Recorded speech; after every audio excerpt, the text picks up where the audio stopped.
2.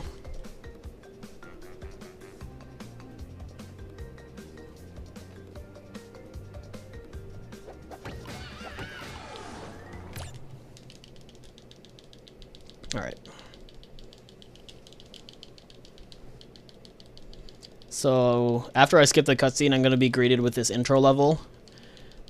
In the original Crash 2, if you skip the cutscene, it also just skipped the intro, but here it just warps you to the beginning of the intro. But conveniently, I can go to the start menu, quit out, and it sends me to the warp room anyway. So, I still don't have to do the intro level in this game. Hey Roach, how are you?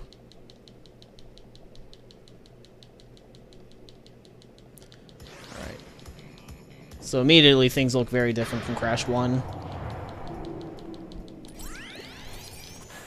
So the first thing to note is that we have a warp room now, so instead of going from the first level to the next level to the next level to the next level, I'm given a group of 5 and I can complete them in any order. So I'm going to start with level 5 and then go backwards.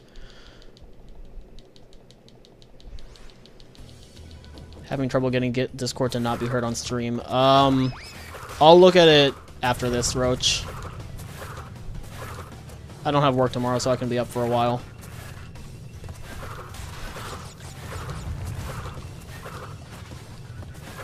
And the other big thing is that in this game, Crash now has access to his slide.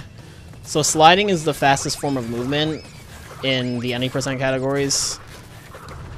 However, you cannot constantly slide. There is a bit of a cooldown period. So between every slide, you want to spin, which brings you back down to your base running speed. However, it's still faster than sliding, stopping, and then sliding and stopping. One thing to note is that the original Crash 2 had a movement mechanic known as the neutral slide spin, where you would slide and then you would let go of all directional input, and then when you spun, you would maintain all of the slide momentum throughout the entirety of the spin. Neutral slide spin is, for the most part, removed in the Sane Trilogy. You can still do it on ice, however, it does not work on ground, so in this game the fastest form of movement is just regular slide spin, which overall it has its positives and its negatives. Regular slide spinning is on a whole a little slower than neutral slide spin.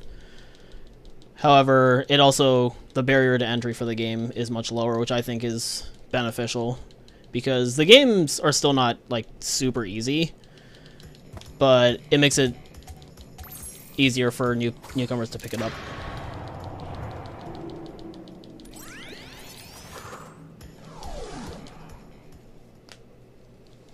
Additionally, I feel, at least to me, it feels like they increased the speed of the slide spin in this game compared to the original Crash 2, like the regular slide spin, which I think might be a factor of Crash's base running speed being faster. So the reason I'm doing this warp room in reverse order has to do with the masks again. So the mechanics for all of the Crash games are consistent, aside from like Crash having a more limited moveset in Crash 1. So in Crash 2 and Crash 3, invincibility does make you go faster in terms of your base running speed. However, it doesn't affect your slide spin speed.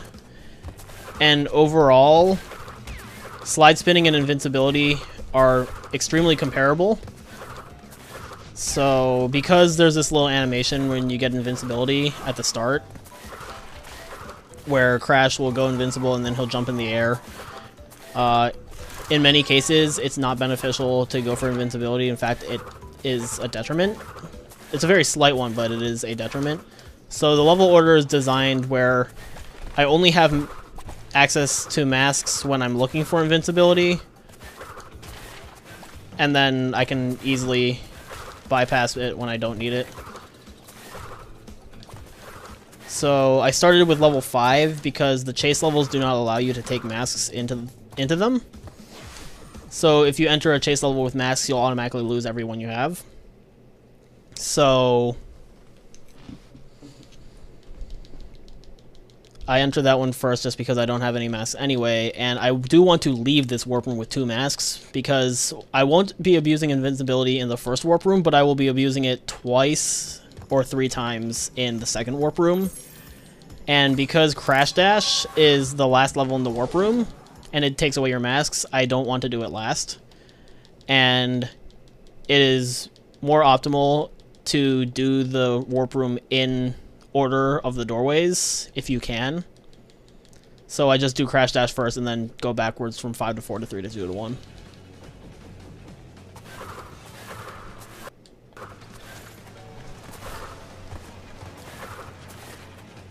So I skipped that mess there because I don't want the invincibility right now.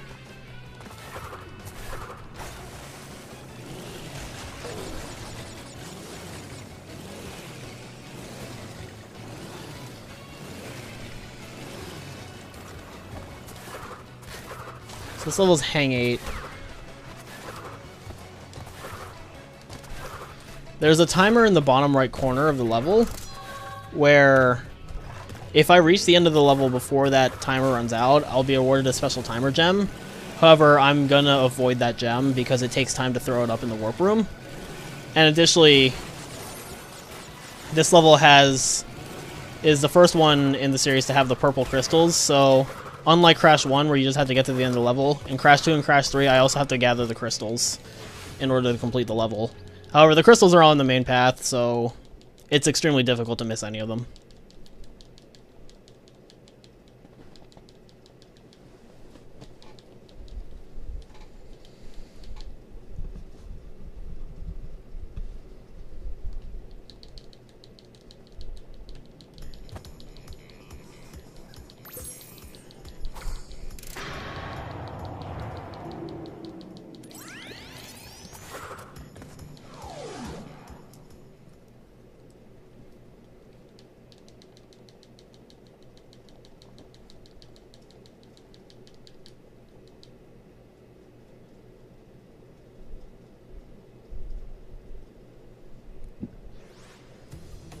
So this level is Snuggo.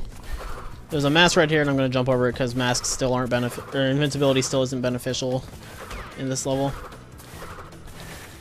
Okay, I got a diagonal that I didn't want. So you can do neutral slide techs, like neutral slide spin and neutral slide jump, on ice. So the fastest form of movement on ice, for the most part, is just chaining together a bunch of neutral slides. So just slide, let go of the directional input, slide again, and so on and so forth. There are some situations where it is more beneficial to do a neutral slide spin or a neutral slide jump.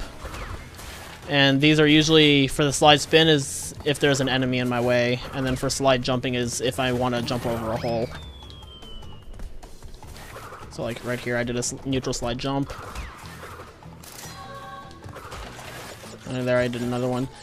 Ice does have this little finicky factor to it though, is that if you jump over a surface that's not ice, so a floor, like a wooden floor, snow, or even a crate or an enemy, sometimes you just lose all of your sliding momentum. So that's a little quirk that has to be dealt with. But overall, the ice physics are very useful for going quick in a lot of situations. If this got into AGDQ, am I ready for all the wool memes in chat? Well, thankfully, I don't think I'll be looking at the chat during the run. So that's inevitable regardless of a Crash game. Regardless of what Crash game or what Crash category gets in. So even if only one of the any percent categories got in separately as opposed to all of them together, there will still be wool memes. So this mud, you can actually slide spin through it. You're supposed to wade very slowly through it, but if you start a slide spin before entering it and then you maintain the slide spin, you can just slide spin through it and it just saves time.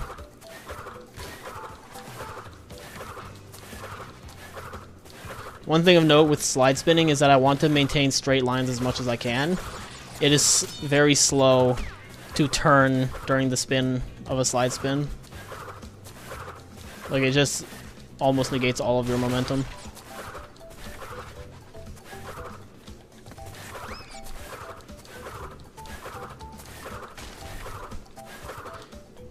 So what I'm doing to get over these pits is something they carried over from the original Crash 2 and 3, which is called the glitch high jump.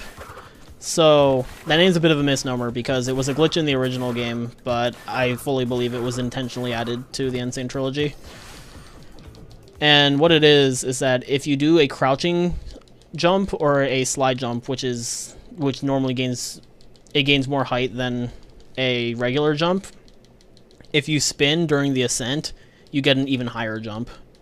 And that lets me jump over those pits that are otherwise very annoying to get out of, because you either have to get lucky with a glitch high jump to get out of it, or there are a bunch of moles in the level or in the pits that pop out and you have to kill all of them, and then a mushroom spawns that lets you get out. So this is the first boss fight. This is Ripperoo. He is a painfully easy boss fight. He is an auto-scroller. He leaves these TNTs in a set pattern. Pattern never changes. I just stand in a specific portion of the level that he doesn't fill with TNTs. I wait for him to blow himself up, and then he starts slaying nitros. I wait for him to blow himself up on those, and then I hit him. And that's all there is to this fight. It's probably the most significant breather in the entire run because there's no difficulty to it whatsoever. Hey, Ivan.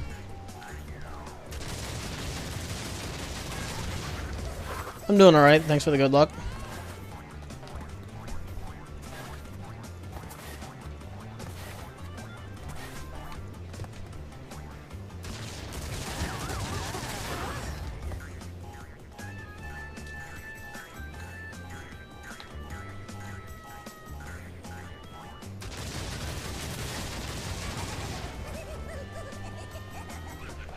Hello. I mean, this is an HFDQ, or this is an HRDQ. That's tomorrow, and I'm on backup for it. I'm not in the main lineup, so.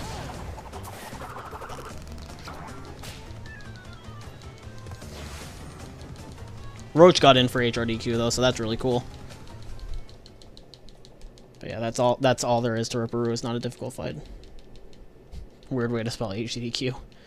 I mean, I'm trying to find out what the F is in the HFDQ because I thought it was Harvey Relief, not Harvey Feeleaf. Alright. So now I go up to the second warp room, and the first level I'm going to enter is Snowbiz.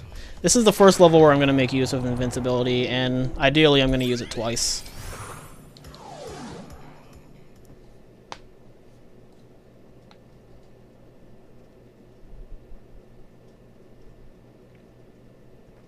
Been practicing Crash 2 Hundo. How's that been going?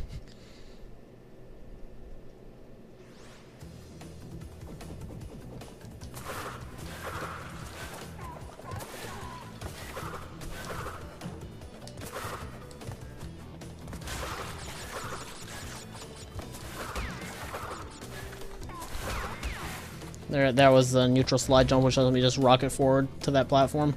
So this will be the first invincibility. These porcupines cannot be attacked while they have their spikes up, but if I'm invincible, I can just run right through them. But I can also just use the invincibility to jump through this piston. The pistons stop moving if you're invincible.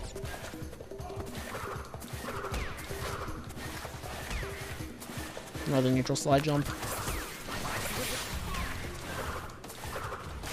Oh, that was a little scary. Looked like I was pretty deep into that hole, but I got through anyway. All right, so the second invincibility is coming up.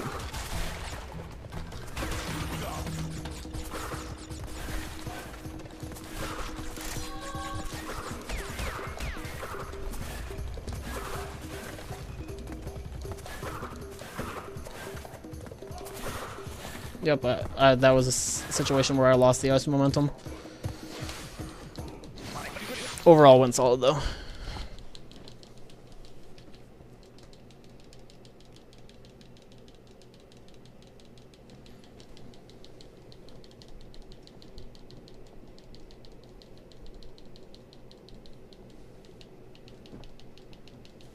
Alright.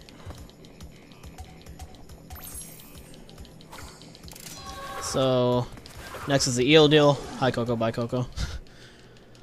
So, in the Sane Trilogy, you can actually unlock the ability to play as Crash's sister, Coco. However, she doesn't function any differently from Crash, aside from some minor hitbox differences. and it's slower to pick her up, so we don't use her in Crash 1 or Crash 2. So I'm going to use invincibility in this level as well. And yeah, I'm doing trifecta, Ivan. I'm using this as a submission video for AGDQ if it goes well, which so far it has been. So, because I'm submitting all 3 categories separately and then I'm submitting full trilogy any percent, I figured it would be nice to have this as its own like submission video. Oh, that's unfortunate, but I'm probably going to lose these masks anyway, so...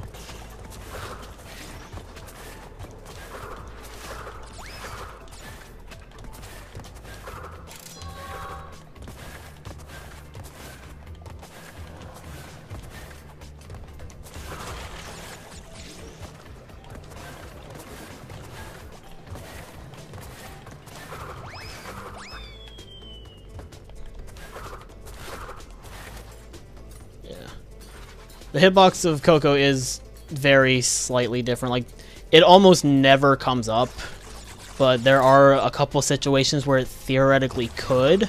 I think some of the skips in completion categories are easier with Coco, just because it's easier to line things up with her, in my experience, but that could entirely be placebo. And it's not like they're significantly harder with Crash, they just take a different set of timing, so it's more beneficial to just learn how to do them with Crash. Although I do think playing as Coco would be a really nice like donation incentive or donation war for like a GDQ. It's just like play as Crash versus play as Coco. Wouldn't matter in Crash 3 because you play as both of them,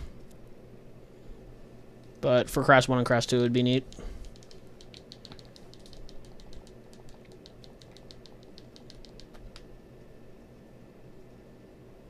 So this is the second chase level. This is Crash Crush.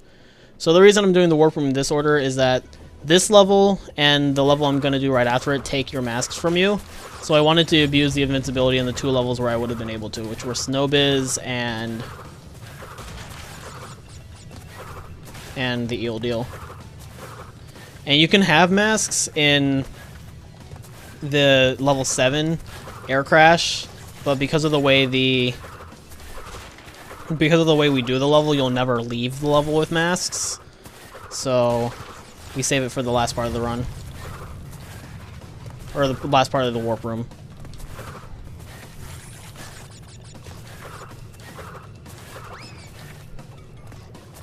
These electric fences are a little annoying. If you mistime your slide, you can run into the fence and you'll die. However, with proper timing, you can just slide spin under them.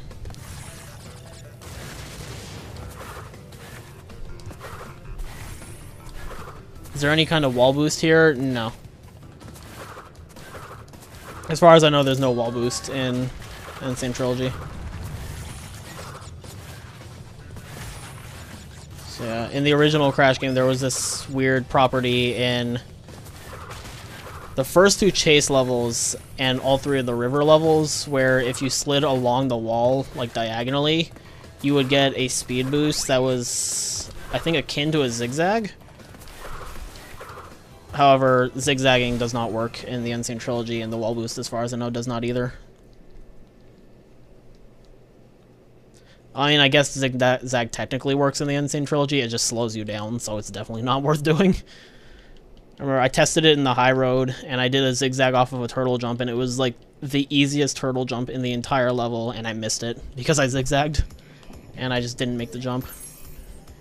Alright, so this is the first bear level. This is Barrett. So this is kind of like the hog level in Crash 1. There's more to it though, so it's not a complete auto scroll. You can actually do charges to speed up the polar bear. His name is Polar. However, you cannot constantly charge. It's just a short burst. So to go fast in this level, before the charge runs out, you have to jump. Because you can charge again out of landing from a jump.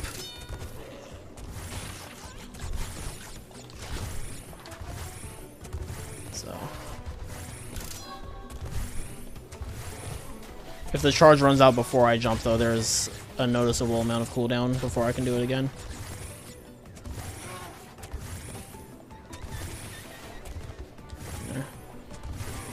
I had a dropped input there. Crash games have a tendency to drop your inputs just because of how many inputs you can put in at once, but the Sane Trilogy, thankfully, so far feels much more forgiving in terms of inputs being dropped. I don't drop nearly as many as I did in the original games, but it does still happen.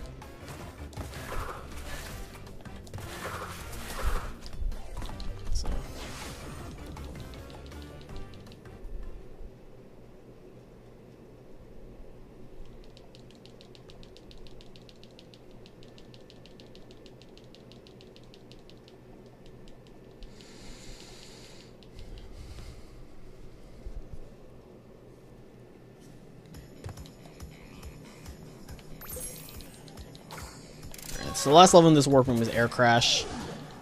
I'm going to be using a neat little skip in this level.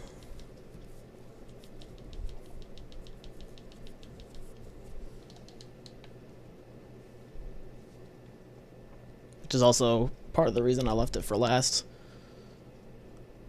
Also, using invincibility in this level would be near pointless, because the first mask in this level is right before a jet board. And you can't keep invincibility on the jet boards. And the second invincibility is, or the second mask in the level is at a point that I'm not going to reach for reasons I'm going to show very soon. So there's no point in having masks in this level. So I'm going to skip this checkpoint.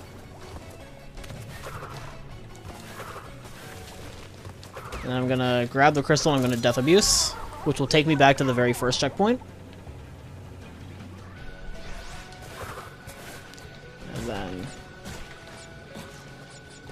So what I just did is I took a secret exit. There are 5 levels in the game that have secret exits that unlock special entrances to either... There's 2 new secret levels that only have gems in them, and then there's 3 alternate entrances to levels that give you access to more boxes or a secret gem and such. So Air Crash is one of these levels that has a secret exit, and it unlocks the red gem path for Snogo, but that's not what we care about.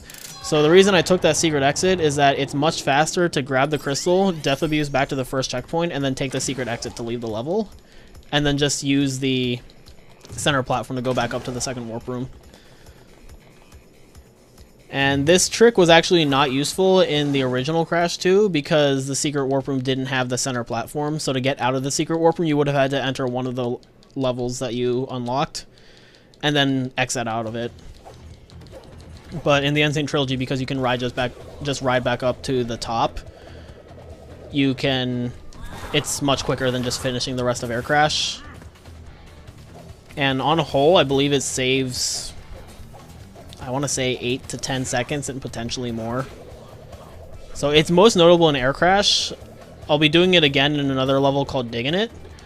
However, it's not as useful in that level. It saves maybe 2 seconds, which is still a time save, so we go for it, but it's most notable in Air Crash because the secret exit is right at the beginning and there's a checkpoint right next to it. Every other secret exit is either like at the very end of the level or it's very close to the end of the level, so in most cases they're not worth it. In the case of Digging It, it's just far enough away from the end of the level where it's a little useful, but it's definitely most useful in Air Crash because the secret exit is at the very beginning and the crystal is only about halfway through the level. So that was Komodo Bros. I kind of just glossed over them and didn't even explain them at all. Essentially, the big guy was spinning the little guy at me, and I had to dodge him and wait for him to get dizzy and stop moving, and then I would spin him into the big guy. Crash 2 is not particularly, like, known for having hard bosses.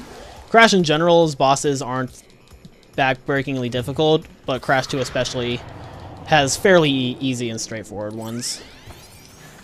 So, this is the third and final chase level in the game. This is unbearable, and it differs a little bit from the original. From the other 2 chase levels.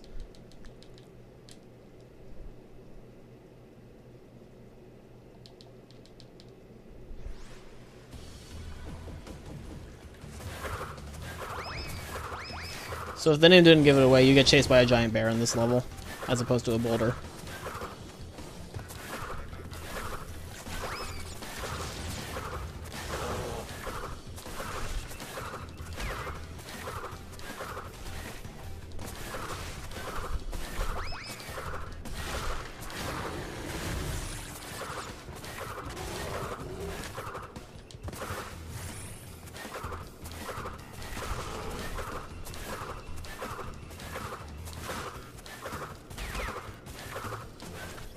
So the reason I slide jump on these bridges instead of slide spin is that they have this weird property where they slow down your slide and your spin. So I believe it's a little faster to slide jump over them as opposed to slide spinning. Oh, almost fell in that hole. That would have been bad.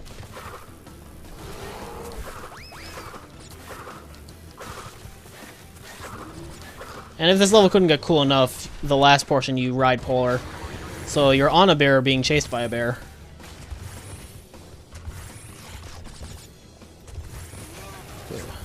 And you can jump over these fences, which is very nice.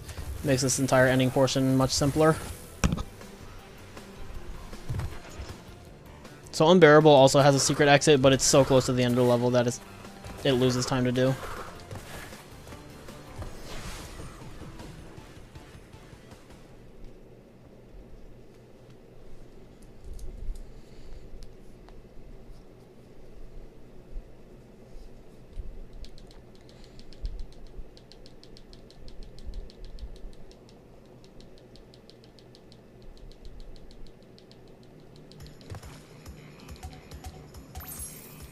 So the next level I'll be entering is Bear Down.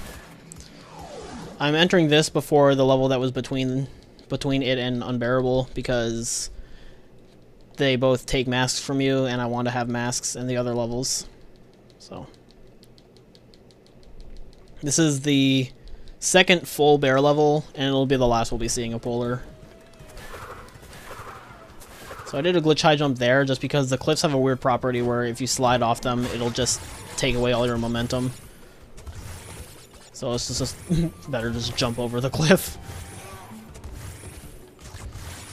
I find this level much trickier than Barrett. It's a bit more densely compact. So you can, if you hug the wall right there, you can dodge these guys with the ice blocks even when they're holding them up.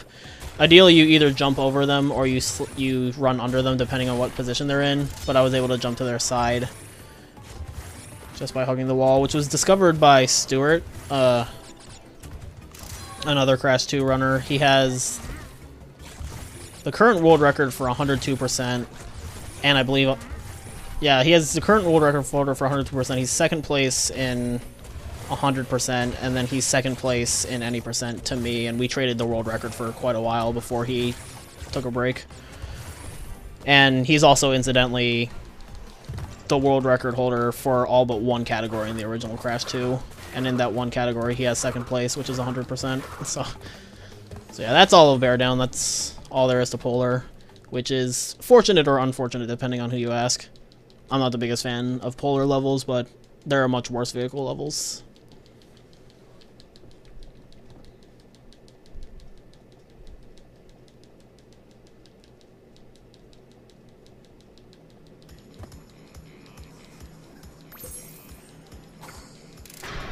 Alright. So now I'm going to enter Road to Ruin. This level has 2 masks in it, and ideally I want to leave with both. This level is much more annoying in completion categories because there's some tricky jumps that you have to do. It's not as bad in any percent. There are some corner cuts you can do, but overall it's a rather tame level, and I enjoy it a lot.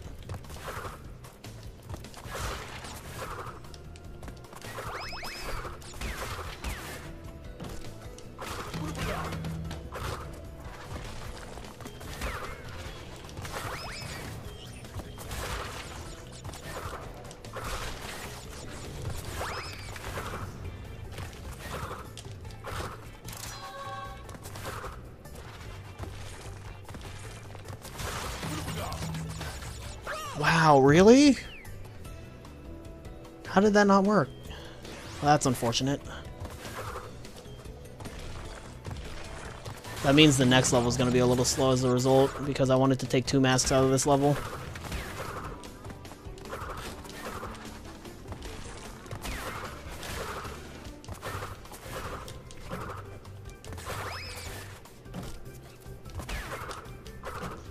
So that was a very annoying death. Because the next level I'm going to enter is Sewer later, and it is a level where masks are very, very useful, and I would have very much preferred having invincibility early on, but Hopefully I can still get through it well without that. Essentially, there's just a lot of obstacles in Sewer later that are annoying to run through.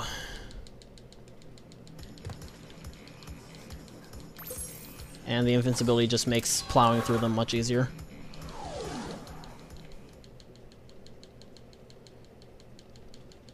Hey Colin, I know there can be a relay without a race, but even then I feel like it would be very difficult to set up.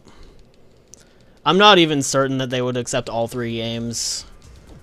I'm just submitting this as collateral mostly, because it is a huge time eater.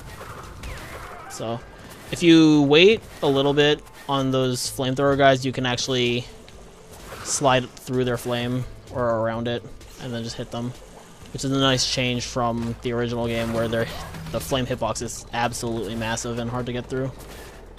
I'm gonna wait this guy out because I want to hold on to this invincibility. Oh, here we go. So I didn't get the invincibility as early as I wanted, but I'll still have it, which is nice.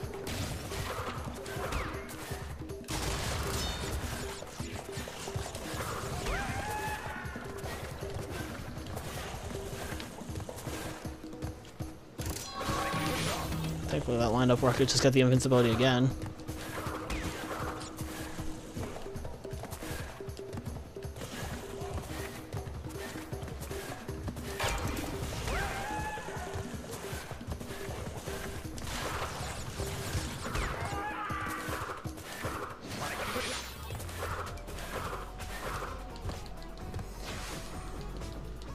So yeah, that didn't go as good as it could have.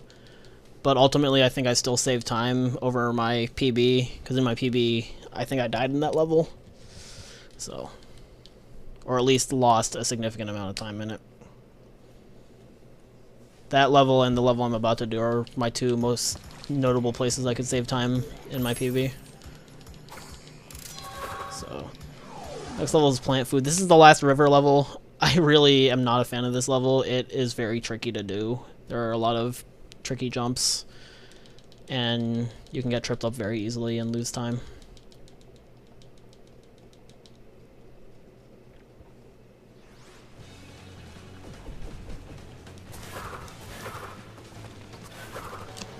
That first jump is possible with the glitch high jump. It's just a little annoying to pull off. You have to extend your slide quite a bit. And then that jump can be annoying because if you extend your slide too much and you hit the waterfall, you'll automatically die. I'm going to damage abuse here because it lets me get that mask. And you can't have invincibility on the jet board, so there would have been no point in grabbing a third. Alright.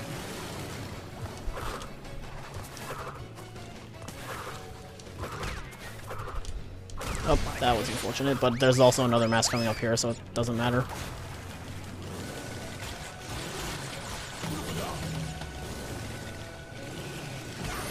Those plants are very annoying to dodge. They reach out a lot farther than you think they would.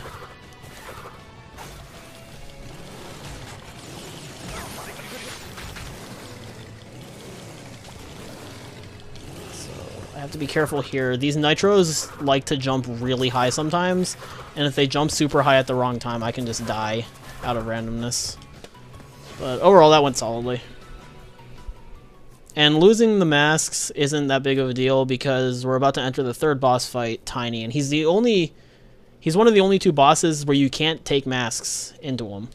So having any masks at the end of that level would be pointless anyway. So it's just convenient to do plant food last because you damage abuse usually twice. So Tiny is a very annoying fight because like Koala Kong and Crash 1, there is an element of randomness to it. So you're going to be in this section with a 3x3 grid of falling platforms, and Tiny's going to chase you, and you have to trick him into jumping into a spot where a platform has fallen. So, and the formation in which they fall has a bit of randomness to it. Crash 2, and even like Crash 1 and Crash 3, like all the Crash games have very little RNG. This fight and the Koala Kong fight are probably like the most notable cases. Thankfully, they're pretty devoid of it otherwise.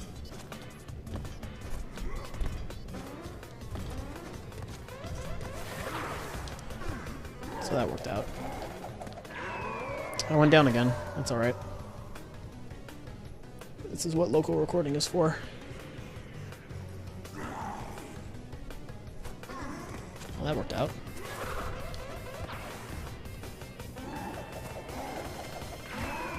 Overall, pretty solid.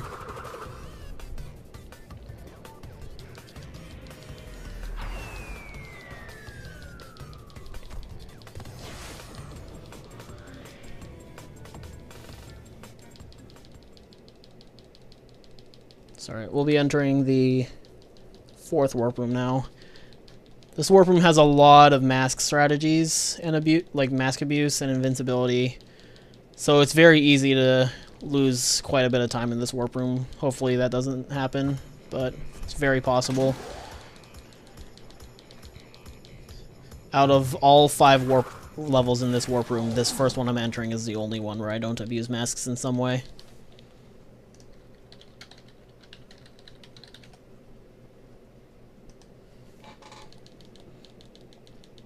So this first level, this is behaving. You get chased by bees in this level. I don't like bees, therefore I don't like this level. There is one mask in this level that hopefully I'll be able to carry over into the next level. So, this warp room in general is crazy in the sense that not only do you not want to die, you also don't want to take any straight hits except for maybe 1 or 2 in some spots.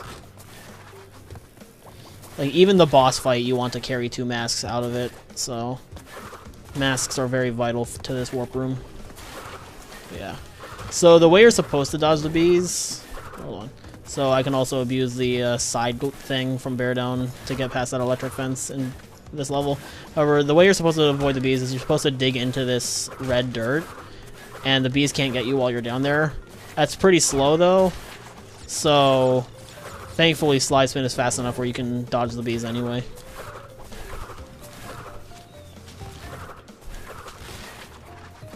Those bombs are very annoying. They can catch you while they're still descending to the ground, and then they'll hit you.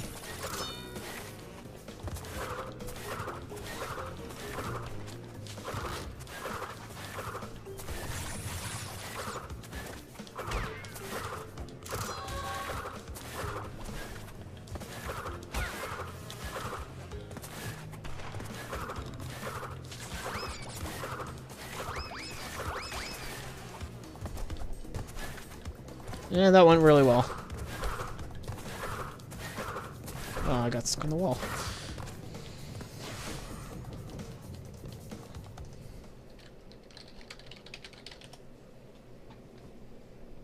Alright, so this next level is Ruination. It is the evil twin of Road to Ruin.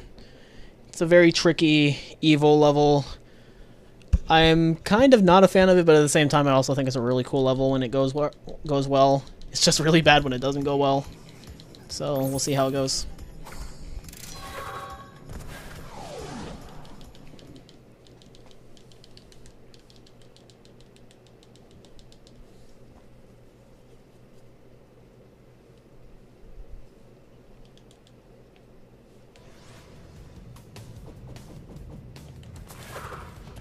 So, that formation is very similar to one in Road to Ruin, except in Ruination there's a Nitro hiding behind it. So, very, very evil.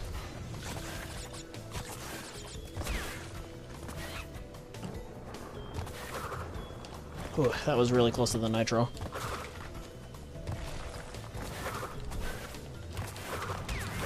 So in the original Crash 2, you would Death Abuse right there to reset the cycles to make them more favorable. You can do that in the Sane Trilogy, except it makes the cycles less favorable, so it's not recommended. However, right here I'm going to damage abuse through these flames.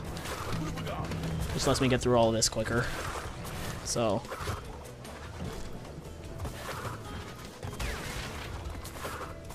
And then this is the really tricky part. And it worked out, so it's fine.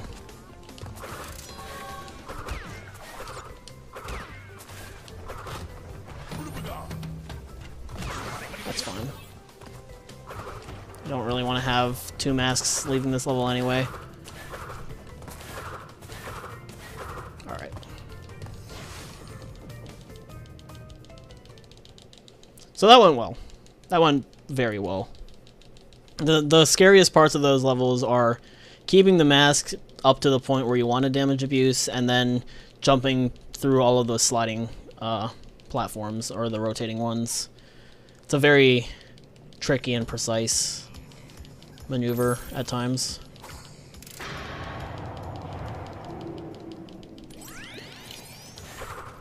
Oh, nope, that's not what I want to enter. I want to enter Cold Hard Crash.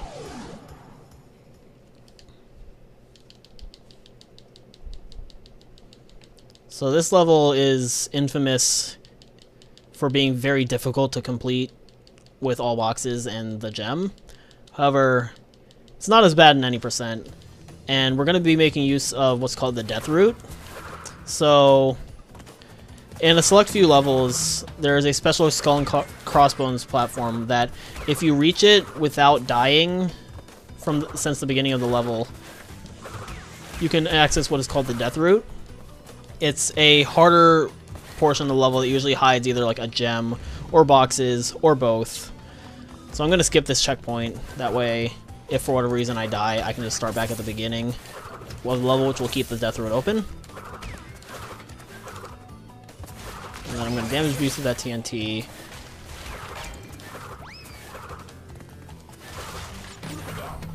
I'm going to wait this penguin out. So this death route, using it skips about an entire third of the level, I want to say. It skips the entire middle portion, because when you leave the death route, it'll just automatically take you to the end portion of the level.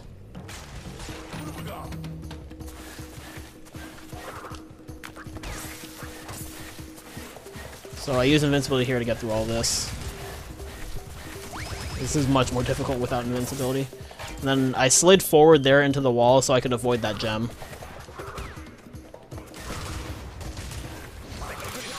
And then I'm going to try and avoid taking a hit, because keeping these masks for the next level will be very, very important.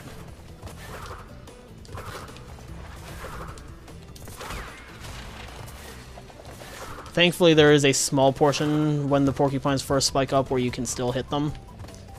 So that last jump is especially scary, because if you miss it, then like you lose the mask, you lose a lot of time, but it worked out. Alright, so this went well. So because I have 2 masks, I'm going to enter level 16, Hanging Out. In the original Crash 2, Hanging Out was notably the only level in a speedrun where you wanted to get invincibility, because you move significantly faster on the hangrails if you have invincibility, and there is a lot of hangrail climbing in this level. So that translated over in the Sane Trilogy. This is still a level where invincibility is very useful. However, I likely will not be using the hangrails to abuse the invincibility.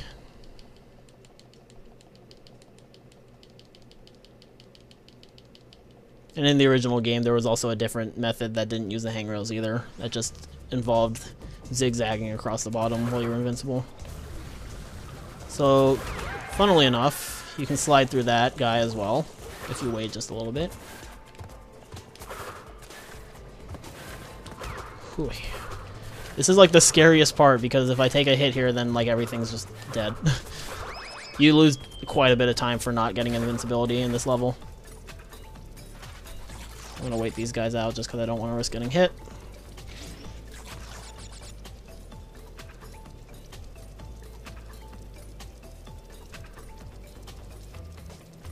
And then invincibility, so all should be good.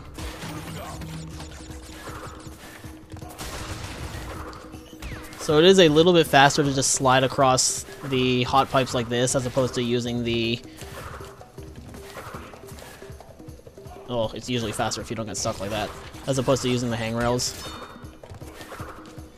Even with getting stuck, that probably still saved a bit of time over using the hangrails. In the original Crash 2, you can employ a similar method where... Oh, okay. You can employ a similar method where you jump across the red hot pipes and use zigzagging during your jumps to get through faster than the hangrails. And the current world record holder of Crash to 100% in the original trilogy, Super Boom Fan, uses that strat. So I took a stray hit in hanging out, and I want invincibility in the next level digging it, but thankfully there are 2 masks in digging it, and only the second invincibility is vital. So.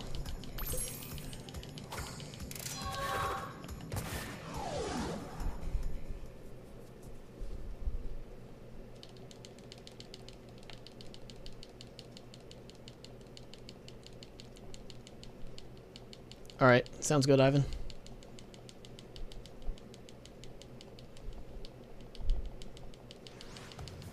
Thank you for the good luck.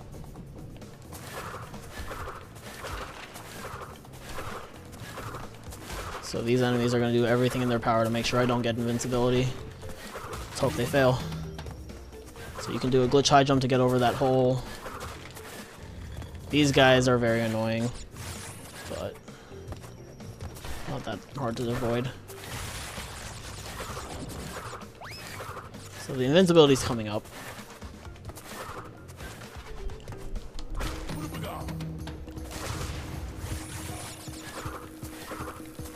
So the invincibility is useful here because it lets you bypass all of these electric fences, and those fences take forever to wait on. And damage abusing through them is not useful. It's not as useful because it forces you to lose masks, but ideally I want to take both of these masks out of the level and into the next warp room. My route will change dramatically if I don't. Oh. So I do have to wait on this fence, because there's no way to jump over it, and there's no way to jump around it by hugging the wall, unfortunately.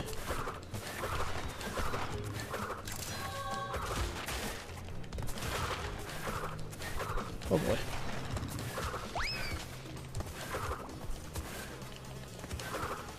Alright. So we're coming up to the secret exit out of this level, and this is the only other level we'll be using it. Oh, that was a very, very annoying bomb toss. That guy shot that thing right at me. So this secret exit saves a couple seconds, not as much as Air Crash, but it's still a little faster than completing the rest of the level. And the rest of the level does have some very tricky sections, so I will very gladly take the secret exit.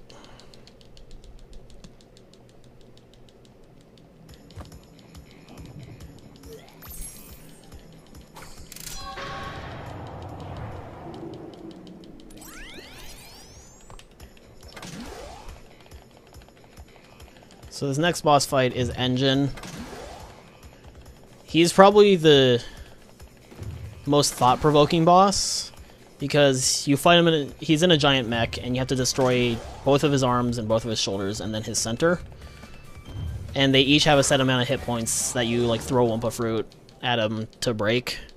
So it's a matter of timing and knowing when you can hit them.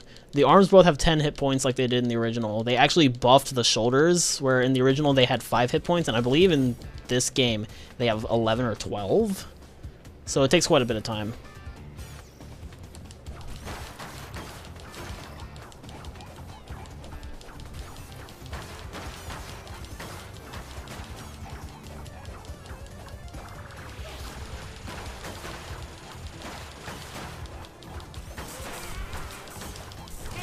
So, once you break one of his pieces, he immediately stops attacking, which is advantageous because then he'll stop whatever attack he's in the middle of, which keeps you safe. Unfortunately, it makes it much, much more difficult to break 2 pieces at the same time, which is a key factor to this fight in the original game.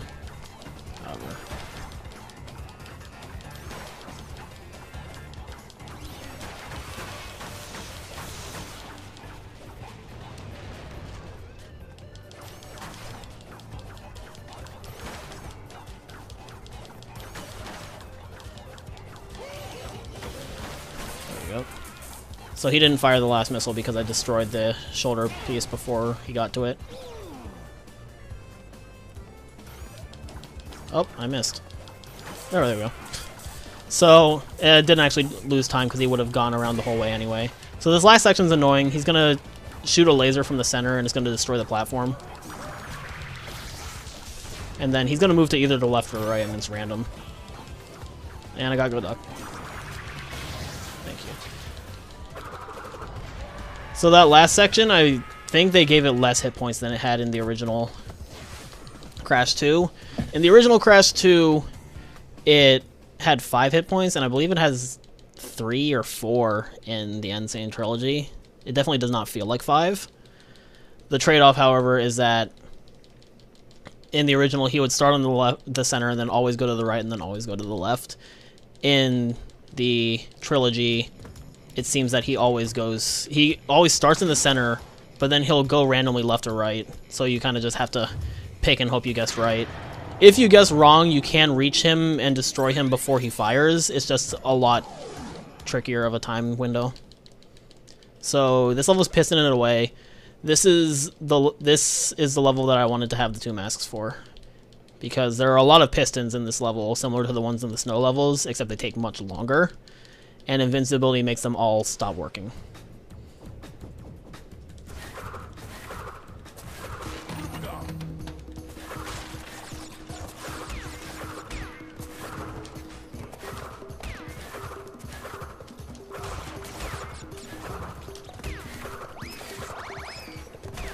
This entire section just goes by much quicker. Also lets me dodge a lot of these enemies because these tentacle bots have really, really annoying hitboxes. So the less I have to deal with them, the better.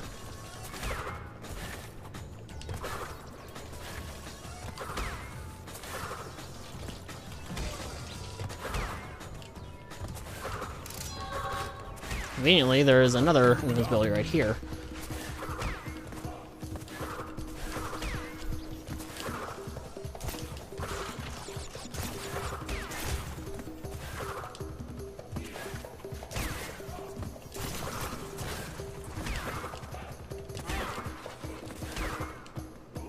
So I waited that guy out because if I was too late and he pushed me back, I would die. Because he would push me into the hole.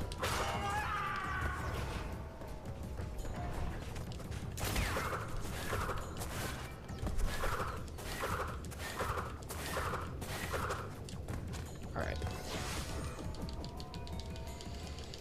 So that went really well. And because I managed to keep both masks, I'm actually going to go into level 25 next, Spaced Out.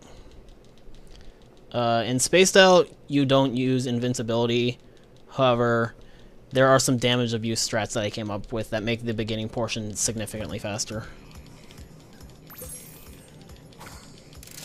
Because normally there are a lot of piston cycles you have to wait on, but if you take damage at the right spot, they all stop moving for a set period of time. So hopefully I'll get these damage boosts.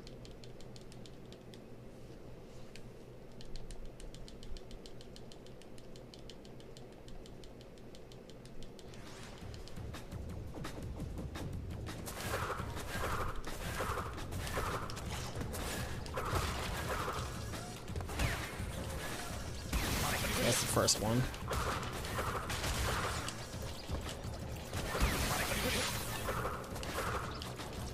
Oh. Alright, I lost some momentum there, so I backed up a bit. But yeah, those were the damage boosts I wanted to do. Essentially, all of those pistons stayed up because I had some invulnerability frames. So.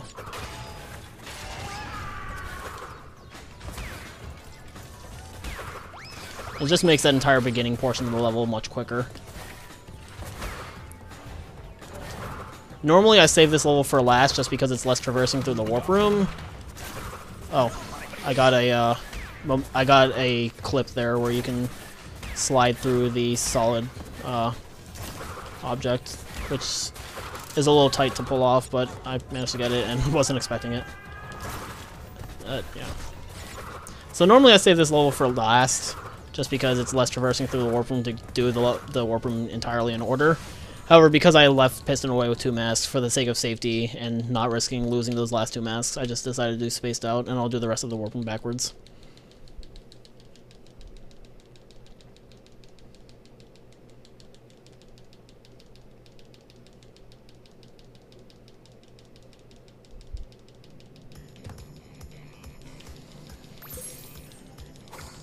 So the next level is Pack Attack. This is technically this is the second of 2 jetpack levels, but it's the first one we'll be visiting. And something I did at the very beginning of Crash 2 will actually matter now, is that when I was exiting the intro, I went into the options and I inverted the controls of jetpack. This loses like 2 to 3 seconds. However, in the original Crash 2, the jetpack controls are inverted by default, so that's what I'm used to. So for me, it's just much easier to use inverted controls. And because I do play both the Sane Trilogy and the original trilogy, it would be very jarring to just switch between them constantly. So these guys try to shock you, and you have to push them into that firewall. Thankfully, you can spin them before they actually shock you. Spinning as a whole is a little slower, so I'm only going to spin in an attempt to hit enemies, break checkpoints, and grab that mask, so I wasn't going to reach him in time, so I stopped. Oh, that's unfortunate, but I'll grab that checkpoint.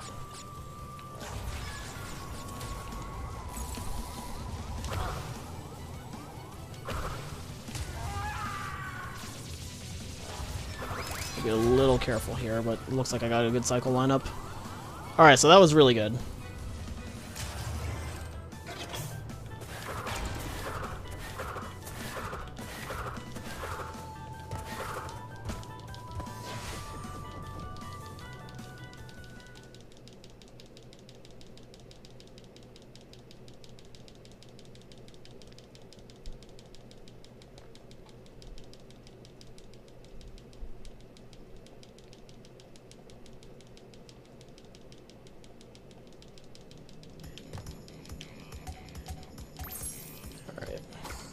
Next level is Night Fight. This will be the only dark level in the run we do.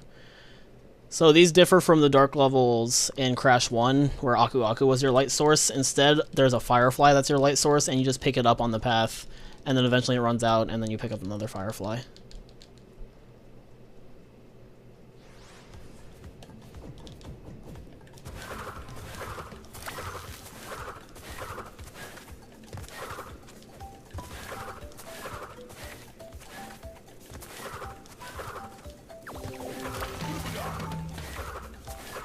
I will say the lighting makes this level kind of gorgeous to look at.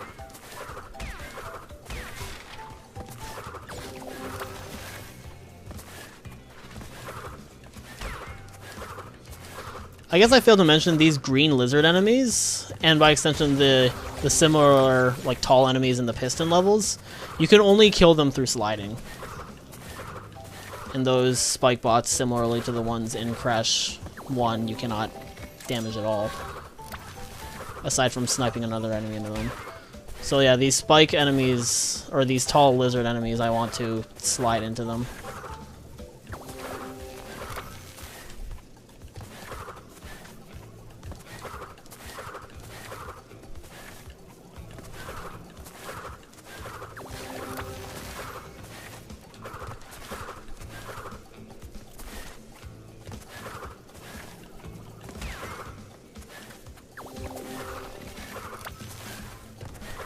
Yeah, that was solid.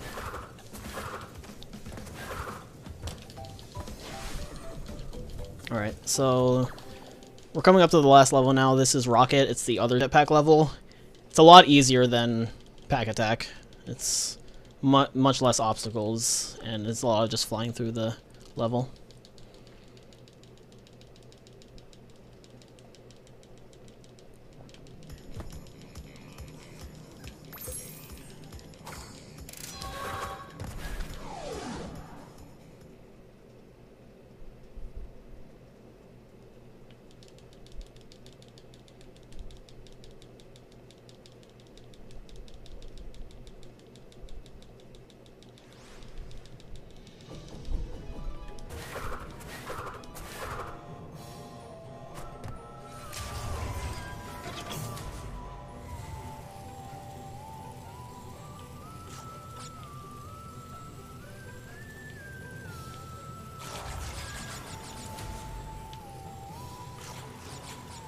So I'm feeling a bit daring, so if I keep this mask, I'm just going to skip checkpoints because it slows you down to try and spin them.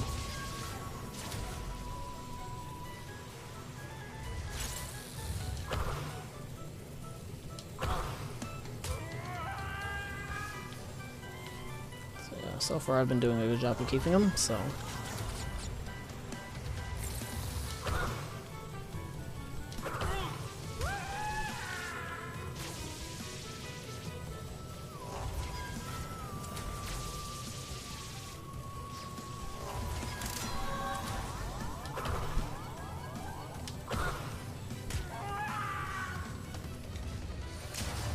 Right, that went really well.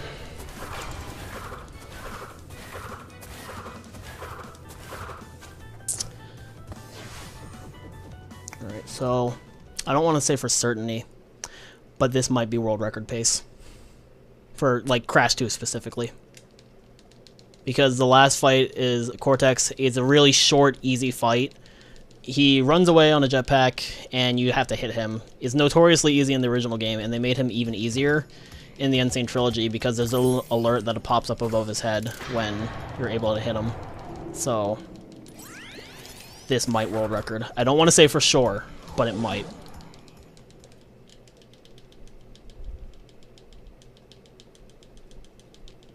And timing ends when I close out the window that confirms I got the speed shoes. So in Crash 2 and then Sane Trilogy, for beating Cortex, you actually get the speed shoes from Crash 3.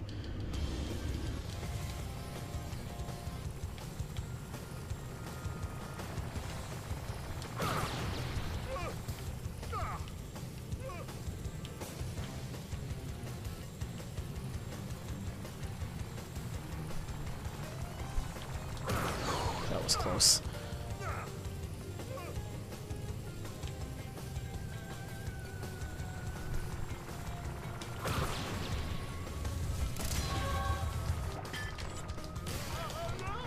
That was world record. Oh my god, that was like a 20-second world record. So, I can also quit out of the game now, I forgot. I can't... That's actually really awesome. I got world record in Crash 2. Well, I already had it. I broke the record again.